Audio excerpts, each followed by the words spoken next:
नमस्कार विद्यार्थी मित्रांनो, मी कॉमर्सवाला मास्तर आणि या नवीन व्हिडिओमध्ये तुमच्या सर्वांचं स्वागत। या व्हिडिओ लेक्चर सिरीज मार्फत आपण तुमचा 12वी कॉमर्स मधील अकाउंट हा विषय शिकतो, ज्याच्यामध्ये आतापर्यंत आपण या विषयाचे 5 टॉपिक अभ्यासले।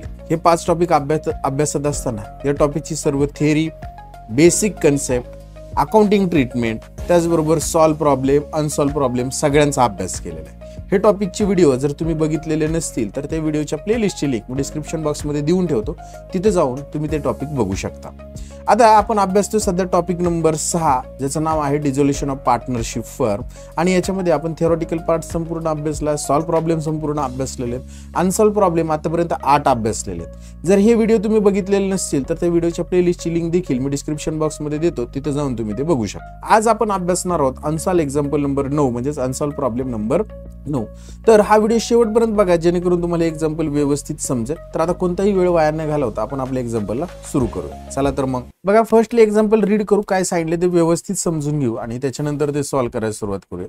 पहा, following is the balance sheet of Vaibhav, Sanjay आणि संतोष। आपल्याला बॅलन्स शीट दिलेली आहे, 3 जण पार्टनर आहेत। पहिल्या पार्टनरचं नाव आहे वैभव, दुसरा संजय आणि तिसरा संतोष। आणि बघा त्यांची बॅलन्स शीट दिलेली आहे, बघा कॅपिटल दिलेले, आपण कॅपिटल काय लिहिणार, वैभव आणि संजयचं क्रेडिट बॅलन्स दिले, हे कॅपिटलच्या क्रेडिटला लिहिणार, आणि इथं संतोषचं डेबिटला म्हणजे असेटला दिले, हे कॅपिटल अकाउंटचे कुठं लिहिणार, आपण डेबिट साईडला लिहिणार। त्याच्यानंतर क्रेडिटर्स बँक ओव्हरड्राफ्ट रिअलायझेशन अकाउंटच्या क्रेडिटला ट्रान्सफर करणार। असेट बघा machinery, goodwill, stock and debtors, ह्या सगळ्या असेट आपण रिअलायझेशन अकाउंटच्या डेबिटला ट्रान्सफर करणार। प्रॉफिट अँड लॉस अकाउंटचा असेटचा बॅलन्स म्हणजे डेबिट बॅलन्स आहे, हा कॅपिटल अकाउंटच्या डेबिटला डिस्ट्रीब्यूट करणार त्यांच्या रेशोमध्ये पार्टनर्स कॅपिटलला। आणि ऍडजस्टमेंट मध्ये बघा काय सांगितले, Santosh is declare insolvent so firm was dissolve. Santosh insolvent झालेला आहे, त्यामुळे फर्म डिझॉल्व झालेले आणि असेट रिअलाइज म्हटलेले। तर त्यांनी स्टॉक अँड डेटर्स विकले 54,000 रुपयाला, गुडविल नील म्हणजे गुडविलची काय व्हॅल्यू आलेली नाही, आणि मशिनरी ऍट बुक व्हॅल्यू म्हणजे मशिनरीची व्हॅल्यू बुक व्हॅल्यूला विकली, म्हणजे मशिनरीची जेवढी व्हॅल्यू असेल असेटला तेवढ्याला ती मशिनरी विकलेली आहे। बुक व्हॅल्यू म्हणजेच काय, इथे जी मशिनरी 6,000 रुपये दिलेले तेवढ्याच व्हॅल्यूला ती मशिनरी विकलेली असणार आहे। आता काय करायचं, याचे जे इफेक्ट असणार आहेत हे आपण काय करणार आहोत, याची एंट्री बँक अकाउंट डेबिट, बँकेत पैसे येतील किंवा कॅश अकाउंट डेबिट म्हणणार, आणि टू रिअलायझेशन म्हणजे रिअलायझेशन अकाउंटच्या क्रेडिट साईडला आणि बँकेच्या डेबिट साईडला। देन आफ्टर नेक्स्ट बघा, क्रेडिटर्स अलाउड डिस्काउंट ॲट 10%, क्रेडिटर्सने 10% काय केलेला, डिस्काउंट दिलेला आहे। तर आपण काय करणार, या ठिकाणी क्रेडिटर्स मधून लेस करणार आपण ही अमाऊंट, क्रेडिटर मधून लेसच म्हणतोय, हे पेड केलेत आपण, म्हणजेच काय, आपण रिअलायझेशनला डेबिट देणार, आणि आपण काय करणार, याचं रिअलायझेशनला डेबिट देणार, म्हणजे realisation account debit to bank account, बँकेतनं पैसे जातील म्हणून टू बँक अकाउंट असणार आहे।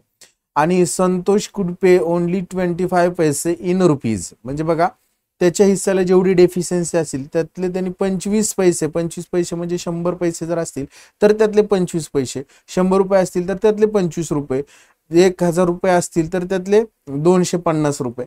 तर अशा पद्धतीने 25% अमाऊंट तो रिकवर्ड करतोय। मग ह्याची एंट्री आपल्याकडे बँकेत पैसे येतील, bank account debit to Santosh capital अशी होणार आहे। देन आफ्टर नेक्स्ट बघा, प्रॉफिट शेअरिंग रेशो दिले 8:4:3 म्हणजे 8:4:3 आहे, आणि contingent liability against the firm with ₹9,000 is clear, म्हणजे कॉन्टिजेंट लॅबिलिटी सुद्धा पेड केलेली, हे पेड केलं रिअलायझेशनच्या डेबिटला, कॅशच्या कुठं लिहिणार, क्रेडिटला लिहिणार आहोत आपण, realisation to cash oblique bank account असं लिहिणार, इथं क्रेडिट। आता सगळं समजून घेतले, सॉल्व्ह करायला सुरुवात करूया। फर्स्ट आपण पार्टनर्स कॅपिटलचा बॅलन्स वैभव आणि संजयचा कॅपिटल अकाउंट तयार केले, त्या ठिकाणी आपण लिहिलेलं आहे बघा, बाय बॅलन्स ब्रॉट डाऊन, आणि त्या ठिकाणी त्याचा कॅपिटल बॅलन्स लिहून घ्यायचा, किती दिलाय आपल्याला पहा, 36,000 27,000, तो लिहून घेऊया आपण वैभव आणि संजयचा 36 आणि 27,000। त्याच्यानंतर बघा काय दिलेलं बघा, क्रेडिटर्स बँक ओव्हरड्राफ्ट, आपण हे कुठे लिहिणार, रिअलायझेशन अकाउंटच्या क्रेडिट साईडला आपण लिहिणार बाय सन्ड्री लॅबिलिटीज, आणि त्याच्यामध्ये बघा क्रेडिटर्स आणि बँक ओव्हरड्राफ्ट लिहिणार, आणि त्याच्या अमाऊंट आपण इनर कॉलमला लिहून घेऊया। क्रेडिटर्सचे आहे 12,000, बँक ओव्हरड्राफ्ट आहे आज 18,000, मग क्रेडिटर्स लिहिणार 12,000 आणि बँक ओव्हरड्राफ्ट जे असणार आहेत 18,000 ते इनरला लिहिणार। 12 आणि 18 यांची टोटल आउटरला दाखवणार आहोत आपण ₹30,000। देन नेक्स्ट बघा, प्रॉब्लेम मध्ये काय सांगितलंय की हे लॅबिलिटी ट्रान्सफर केल्यानंतर असेटला बघा machinery, goodwill, stock and debtors या सगळ्या रिअलायझेशनच्या डेबिटला लिहिणार, machinery, goodwill, stock and debtors. तर बघा मशिनरीची व्हॅल्यू लिहिणार आहे 6,000 रुपये. त्याच्यानंतर गुडविल आहे आपल्याकडे 9,000 रुपये. बुक व्हॅल्यूला ते ॲसेट ट्रान्सफर करतोय. आणि स्टॉक अँड डेटर्सची व्हॅल्यू आहे ₹57,000 57,000 रुपये. आणि यांची टोटल आउटर येणार आहे 72,000 72,000 रुपये. आणि नेक्स्ट बघा काय दिलेले त्यांनी, प्रॉफिट अँड लॉस अकाउंटचा बॅलन्स दिलेला आहे. आपण काय करणार, प्रॉफिट अँड लॉस अकाउंटच्या पार्टनर्स कॅपिटलच्या डेबिटला जाणार आणि त्यांचं जे कॅपिटल प्रॉफिट अँड लॉस जो दिलेला आहे आपल्याला बघा या ठिकाणी, तो त्या ठिकाणी त्यांच्या रेशोमध्ये डिस्ट्रीब्यूट करणार. किती अमाऊंट आहे बघा प्रॉफिट अँड लॉसची 18,000. आणि तो जर आपण डिस्ट्रीब्यूट केला त्यांच्या रेशोमध्ये, तो रेशो होता त्यांचा 8:4:3. या रेशोमध्ये 18,000 जर आपण डिस्ट्रीब्यूट केले तर आपल्याला त्या अमाऊंट डिस्ट्रीब्यूट होणार आहेत 9,600 4,800 आणि 3,600. 9,600 4,800 आणि 3,600 रुपये अशा पद्धतीने. देन नेक्स्ट बघा कॅपिटल दिले संतोषचं. संतोष कॅपिटल अकाउंटच्या डेबिटला लिहिणार to balance brought down.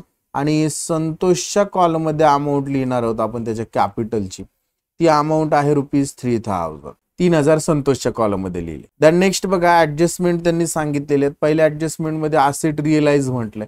Entry काय करतो, असेट रिअलाइजची bank account debit to realisation. म्हणजे रिअलायझेशनचा इफेक्ट अगोदर द्यायचा म्हणून रिअलायझेशन अकाउंटच्या क्रेडिटला जायचं. त्या ठिकाणी म्हणणार आपण bye bank oblique cash account. काय म्हणणार, bye bank oblique cash account. आणि त्या ठिकाणी स्टॉक अँड डेटर्स बघा कितीला विकलेट स्टॉक अँड डेटर्स 54,000 रुपयाला. तर ते 54,000 स्टॉक अँड डेटर्सच्या अमाऊंट लिहिणार इनर कॉलमला ₹54,000. दॅन नेक्स्ट बघा गुडविल. गुडविल नील आहे, काहीच आलेलं नाही गुडविल नील. आणि मशिनरी बुक व्हॅल्यू म्हटले त्यांनी बघा. मशिनरी बुक व्हॅल्यू म्हणजे जेवढी होती तेवढ्याची. मशिनरी कितीची होती 6,000 रुपयाची, तर ते 6,000 रुपये मशिनरीचे आले. तर 54 प्लस 6 आउटरला येणार आहे 60,000. आणि एवढी कॅश आपल्याकडे येणार आहे विद्यार्थी मित्रांनो. जर ही कॅश आलेली इकडे क्रेडिटला बाय बँक म्हटले म्हणजे बँकच्या डेबिटला लिहिणार आपण टू रिअलायझेशन. आणि त्याची जी अमाऊंट आहे ती ₹60,000 आपण या ठिकाणी लिहिलंय. आपल्याला कॅशचा बॅलन्स या ठिकाणी दिलेला नव्हता त्याच्यामुळे आपण कॅश बॅलन्स नाहीये त्याच्यामुळे इथं नील लिहूया किंवा नॉट ऍप्लिकेबल म्हटलं तरी चालेल कॅशचा बॅलन्स. देन नेक्स्ट बघा number second adjustment creditors allowed a discount at 10%. म्हणजे आता क्रेडिटर्स 10% डिस्काउंटने पेड केले. आपल्याकडे लॅबिलिटी कोणत्या आहेत, क्रेडिटर्स आणि बँक ओव्हरड्राफ्ट या दोन लॅबिलिटीत.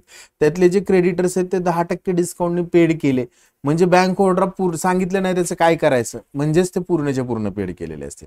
आपण काय करू, हे क्रेडिटर्स आणि बँक ओव्हरड्राफ्ट दोन्ही लॅबिलिटी जर पेड केल्या तर bank account realisation account debit to bank. म्हणजे रिअलायझेशनच्या डेबिटला आपल्याला लिहावं लागेल टू बँक अकाउंट. काय लिहावं लागेल, टू बँक अकाउंट. आणि त्याच्यामध्ये क्रेडिटर्स बघा 12,000 होते त्याच्यावर 10% डिस्काउंट म्हणजे 12,000तनं 1,200 जर वजा झाले तर आपल्याला ते 10,800 रुपये असणार आहे. 10,800. आणि बँक ओव्हरड्राफ्ट पूर्णच्या पूर्ण किती होते 18,000 होते, ते 18,000 आपण घेणारच. म्हणजे थोडक्यात आउटरला आपल्याला 28,800 रुपये लिहावे लागतील. आणि एवढे पैसे जातील म्हणून बँक अकाउंटच्या क्रेडिटला बाय रिअलायझेशन लॅबिलिटी पेड 28,800 रुपयाचे आपण क्रेडिटर्स आणि बिल्स पेएबल पेड केले. आय होप हे क्लिअर आहे इथपर्यंत. नेक्स्ट बघा थर्ड ऍडजस्टमेंट मध्ये काय सांगितलंय की संतोष कुड पे 25% in rupee of their balance due. म्हणजे त्याच्या हिस्सेची जी डेफिशियन्सी असेल त्यातले 25% अमाऊंट तो रिकॉर्ड करू शकतो. हे आपण काय करणार आहे, क्लोज करायची वेळेस प्रॉफिट शेअरिंग रेशोची काही इफेक्ट होणार नाही. Last adjustment number 5 is contingent liability against the firm. फर्मच्या विरोधात एक कॉन्टिजंट लॅबिलिटी होती 9,000 रुपये, ती क्लिअर केली. इज क्लिअर म्हणजे ती पेड केली. तर आपण त्याची एंट्री काय करणार, realisation account debit to cash account. म्हणजे रिअलायझेशनच्या डेबिटला जाणार आणि त्या ठिकाणी आपण लिहिणार to bank oblique cash account आणि त्याच्यामध्ये कॉन्टिजंट लॅबिलिटी असं लिहिणार. आणि ती किती रुपयाची होती, 9,000 रुपयाची होती. तर ते 9,000 रुपये आपण या ठिकाणी आउटरला काय केलेले आहेत, लिहून घेतलेले आहेत. हे इकडे कुठे लिहिलेत, डेबिटला टू बँक म्हटले म्हणजे बँकेच्या क्रेडिटला बाय रिअलायझेशन अकाउंट कंसात कॉन्टिजंट लॅबिलिटी लिहिणार. आणि त्याची जी अमाऊंट आहे ती अमाऊंट कॉलम मध्ये आपण लिहून टाकायची ₹9,000. देन नेक्स्ट बघा सगळे ऍडजस्टमेंट संपलेले आहेत. क्लोज करायला सुरुवात करायची. फर्स्टली आपण रिअलायझेशन अकाउंट काय करूया, क्लोज करूया. रिअलायझेशनचा आपण जर अंदाज घेतला तर आपल्याला एक गोष्ट लक्षात येत आहे की रिअलायझेशनच्या डेबिटची टोटल काय आहे, मोठी आहे. मग डेबिटची टोटलचा जर विचार केला तर ती किती येते, 1,09,800 रुपये. 1,09,800 ही डेबिटची टोटल आहे. तीच काय करूया, मी स्क्रोल करतो म्हणजे तुम्हाला व्यवस्थित दिसेल. ते 1,09,800 रुपये आपण कुठं घेतले, क्रेडिटला लिहून घेतले. आणि क्रेडिटच्या ह्या दोन अमाऊंट 30,000 आणि 60,000 म्हणजे 90,000 जर वजा झाले तर टोटल आपल्याला जो लॉस असणार आहे तो भेटणार आहे 19,800. आणि हा लॉस आपल्या पार्टनरमध्ये डिस्ट्रीब्यूट करणार 1, 2, 3 आणि या ठिकाणी लिहिणार आपण बाय पार्टनर्स कॅपिटल अकाउंट. आणि त्या ठिकाणी आपण त्या पार्टनरची नावं लिहिणार. पहिला आहे वैभव, दुसरा संजय आणि तिसरा संतोष. वैभवचं लिहिणार 10,560 रुपये, संजयचं 5,280 रुपये, त्यांच्या रेशोमध्ये त्यांना वाटतोय आपण. आणि संतोषचे येणारे 3,960 रुपये. हे इकडे कुठे दिसतंय आपल्याला, रिअलायझेशन अकाउंटच्या क्रेडिटला दिसतंय बॅलन्सिंग फिगर. हे ट्रान्सफर करताना आपण पार्टनर्स कॅपिटलचे डेबिटला लिहिणार टू रिअलायझेशन अकाउंट कंसात लॉस. ते पार्टनर्स कॅपिटलच्या डेबिटला लिहिणार आपण टू रिअलायझेशन अकाउंट कंसात लिहिणार लॉस. आणि त्यांच्या अमाऊंट आपण लिहिणार आहोत रुपीज 10,560, 10,560 फर्स्ट पार्टनर. सेकंड पार्टनरचा लॉस आहे 5,280 आणि थर्ड पार्टनरचा लॉस आहे 3,960 रुपये. आणि आता आपण हे पार्टनर्स कॅपिटल क्लोज करताना काळजी घ्यायची की बाबा जो इन्सॉल्वंट पार्टनर आहे त्याचं क्लोज करायचं. बघा इथं काय झालेलं आहे, संतोषचा क्रेडिटला काहीच अमाऊंट नाही, संतोष हा इन्सॉल्वंट आहे. मग 3, 3 आणि 3, 3 त्रिक 9, 600 आणि 900 500 म्हणजे 9,560 रुपये, 10,560 रुपये ही टोटल काय येणार आहे आपली, आपल्या संतोषच्या डेबिटची टोटल येणार आहे 10,560 रुपये. तेच आपण लिव्ह क्रेडिटला 10,560 रुपये. आणि आता एक गोष्ट लक्षात घ्या की 10,560 मधनं 25% अमाऊंट तो रिकवर्ड करतोय. हे कुठं सांगितलंय, ऍडजस्टमेंट नंबर बघा थर्ड मध्ये सांगितलंय, संतोष कुड पे ओनली 25 पैसे in rupee of the balance due. म्हणजे त्याला जे पैसे द्यावे लागणार आहेत फर्मला, किती 10,560 रुपये द्यायचे, त्यातले 25% अमाऊंट तू देतोय. याची आपण छोटीशी वर्किंग नोट करूया. वर्किंग नोटला नाव द्यायचं calculation of capital deficiency of Santosh. आणि याच्यामध्ये डेबिट टोटल आपण जे आत्ता डेबिटची टोटल केली किती 10,560 रुपये, 10,560 ही आपण डेबिटची टोटल केली, ती आपण त्या ठिकाणी लिहून घेतलेली. आणि क्रेडिट टोटल नाहीये, काहीच नाहीये, नील आहे. म्हणजे त्याची जी डेफिशियन्सी असणार आहे 10,560 रुपयेच असणार. किती असणार आहे 10,560 रुपये. त्यातनं बघा तो जो असणार आहे 25% अमाऊंट काय करतोय, रिकवर्ड करतोय. म्हणजे 25% अमाऊंट तो काय करतोय, रिकवर्ड करणार. म्हणजे 10,560 मधले तो किती अमाऊंट पेड करणार आहे, तर तो करणार आहे 2,640 रुपये, 2,640. मग 10,560 मधनं 2,640 जर गेले तर 0,6 मधनं इथे बघा 0,06 मधनं 4 गेले, राहिले 2, 5 आणि 6. मग यातनं आपण काय करणार, 6 घालवणार, 9 येणार, आजचा आला 1. 10 मधनं 7 गेले, 2, 3 गेले 7 आणि 1 म्हणजे 0. म्हणजे 7,920 रुपये त्याची नेट डेफिशियन्सी येणार आहे, 7,920. आता हे 7,920 जे आपण आता कॅल्क्युलेट केले नेट डेफिशियन्सी, हे जे सॉल्व्हंट पार्टनर आहे त्या दोघांमध्ये काय करायचे, डिस्ट्रीब्यूट करायचे त्यांच्या रेशोमध्ये. म्हणजे संतोष झाला इन्सॉल्व्हंट, मग सॉल्व्हंट कोण राहिलेले आहेत, वैभव आणि संजय. मग आपण या ठिकाणी ते वैभव आणि संजयची नावं लिहून घेऊ. फर्स्ट वैभव आणि दुसरा आहे संजय. आणि बघा आता त्यांचा एकदा रेशो बघूया आपण. वैभव आणि संजय हा तिसरा जो पार्टनर आहे तो जर गेला 4 नंबरच्या याच्यामध्ये तर 8:4 रेशो, म्हणजे 4 1 4, 4 2 8 म्हणजे 2:1 हा रेशो राहणार आहे. कसं कॅल्क्युलेट केलं कळलं का तुम्हाला, या ठिकाणी दिसते बघा 8:4 रेशो होता, 4 1 4 आणि 4 2 8 म्हणजे 2:1 हा रेशो राहणार आहे. तोच रेशो मी या ठिकाणी लिहून घेतो 2:1. म्हणजे याचे आपल्याला टोटल 3 हिस्से करायचे, त्यातले 2 हिस्से वैभवला आणि संजयला 1 हिस्सा. मग आपण काय करणार, 7,920 भागिले आपल्याला 3 हिस्से करायचे, गुणुले काय करणार 2. आणि इकडे सुद्धा संजयच्या बाबतीत सुद्धा 7,920 भागिले 3 गुणुले 1. तर आता काय करूया आपण, याचं कॅल्क्युलेशन व्यवस्थित करून घ्यायचं. तर आपल्याला बघा काय होणार आहे, तर या ठिकाणी वैभवच्या हिस्साला जी डेफिशियन्सी येणार आहे ती येणार आहे 5,280 रुपये. आणि संजयच्या हिस्साला जी डेफिशियन्सी येणार आहे ती 2640 रुपये एवढी डेफिशियन्सी येणार.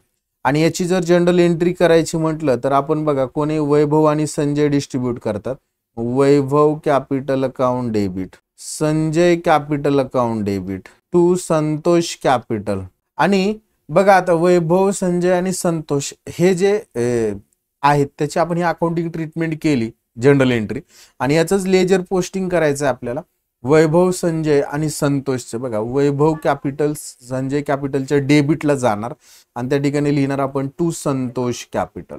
आणि वैभव आणि संजयच्याच कॉलम मध्ये ती अमाऊंट लिहिणार आहोत आपण 5280 रुपये आणि 2640 रुपये. इकडे हे डेबिटला आहेत, आता ह्यांच्या क्रेडिटला लिहावे लागणार आहेत आपल्याला. आता एक गोष्ट आपल्याला फक्त या ठिकाणी करायची राहिली कोणती, ते हे आपण लिहून घेतलं, पण त्यांनी जी कॅश आणलेली बघा 2640 याची अकाउंटिंग ट्रीटमेंट करायची राहिली.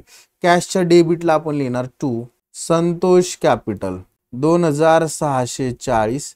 इकडे संतोष कॅपिटल म्हणले संतोष कॅपिटलच्या क्रेडिटला by bank oblique cash account आणि संतोषच्या कॉलम मध्ये लिहिणार आहोत आपण 2640 रुपये. आणि त्याच्यानंतर आता ही जी संतोष कॅपिटल जे लिहिलं आपण त्याची इथं बघा त्याची डेफिशियन्सी जी आहे ती डिस्ट्रीब्यूट करून घेतोय बाय वैभव कॅपिटल. बघा या ठिकाणी पार्टनर्स कॅपिटलच्या क्रेडिटला आपण त्याचा एक दुसरा इफेक्ट करतोय. म्हणजे आपण काय केलं, या ठिकाणी जी डेफिशियन्सी होती ती डिस्ट्रीब्यूट केली संतोषची. वैभवनी केली किती 5260 आणि संजयनी केली 2640. तेच आपण क्रेडिटला लिहिलं आणि त्याचा दुसरा इफेक्ट संतोष कॅपिटलच्या डेबिटला लिहिलं वैभव आणि संजयच्या कॉलम मध्ये 5260 आणि 5280 आणि 2640. तर अशा पद्धतीने हे संतोषचं जे अकाउंट आहे कॅपिटल अकाउंट ते क्लोज झालेलं आहे. आता आपल्याला काय करायचं आहे, आपल्याला संजय आणि वैभवचं अकाउंट क्लोज करायचं. तर आपण अंदाज घेऊ संजय आणि वैभवच्या बाबतीत काय क्रेडिटच्या टोटल जास्त आहेत बघा दोघांच्या आहे. वैभवची 36,000 येईल क्रेडिटची आणि संजयची 27,000 येणार आहे. तेच डेबिटला लिहिणार 36,000 आणि 27,000 27,000. आणि त्याच्यामध्ये सगळ्या डेबिटच्या अमाऊंट जर वजा केलं 27 मधनं 4, 5, 2 आणि वरच्या ज्या एक्स्ट्रा असतील ते जर वजा केलं तर बॅलन्सिंग फिगर राहणार आहे 14,280. आणि 36 मधनं इथं वैभवच्या सगळ्या डेबिटच्या अमाऊंट जर वजा केलं तर त्याची बॅलन्सिंग फिगर राहणार आहे 10,560. याला आपण म्हणणार to cash oblique bank account. इकडे डेबिटला आहेत पार्टनर्स कॅपिटलच्या क्रेडिटला आपण आपले ही डेबिटला आहेत बँकेच्या क्रेडिटला लिहिणार बाय वैभव कॅपिटल आणि त्याची अमाऊंट लिहिणार आपण 10,560. आणि then next by Sanjay capital त्याची अमाऊंट लिहिणार आपण 14,280 रुपये. आणि आता आपण काय करू, हे कॅश अकाउंट बघा क्लोज करण्याचा प्रयत्न करू. या कॅशच्या डेबिटची टोटल 0,462 आणि हे 62,260 रुपये डेबिट आहे. क्रेडिटची सुद्धा 0,648,614 चला 1 9 5 15 2 9 5 14 आणि 2 16 हा चाला 1 10 18 4 24 22 आणि 2 2 2 4 5 6. Very good. म्हणजे 62,640 रुपयाने या प्रॉब्लेमचं कॅश अकाउंट झालेले टॅली. हा प्रॉब्लेम आपल्या या ठिकाणी संपलेला आहे. आय होप विद्यार्थी मित्रांनो हे एक्झाम्पल तुम्हाला व्यवस्थित समजलेलं असणार आहे. समजलेलं असेल, एक्झाम्पल शिकवण्याची मेथड आवडलेली असेल तर व्हिडिओला लाईक करा, तुमच्या वर्गमित्रांपर्यंत व्हिडिओ शेअर करायला विसरू नका. आज आपण इथंच थांबूया. नेक्स्ट व्हिडिओमध्ये आपण नेक्स्ट एक्झाम्पल अभ्यासणार आहोत. तोपर्यंत सर्वांना बाय, टेक केअर.